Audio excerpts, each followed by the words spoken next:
ప్రశాంత్ కిషోర్ని బీహార్ ప్రజలు గెలిపిస్తారని నేను అనుకోను. ఎందుకంటే కులాల మధ్యన చిచ్చుతో రగిలే దరిద్రపు ప్రదేశాల్లో బీహార్ ఒకటి, బెంగాల్ ఒకటి, ఇట్లాంటివన్నీ. అక్కడేమో మతం, ఇక్కడేమో కులం.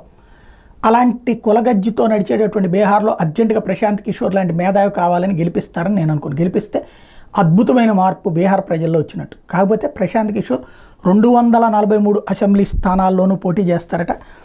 అలాగే పార్లమెంట్ స్థానాలంటే సరే మొన్న పోటీ చేయలేదు, ఈ దఫా అన్నిట్లో పోటీ చేస్తాను, జనస్వరాజ్ యాత్రను రాజకీయ పార్టీగా మలుస్తున్నట్టు ప్రకటించారు. అక్టోబర్ 2న గాంధీ జయంతి రోజున పార్టీని ప్రారంభించబోతున్నట్టుగా ప్రకటించారు. ఇప్పుడు ఈయన ఎవరిని గెలిపించడానికి, ఎవరిని ఓడించడానికి ఈయన పోటీ చేస్తాం వలన ఓట్లు ఎవరికి పోతాయి? ఐఎన్డీఏ కూటమిగా, ఎన్డీఏ కూటమిగా.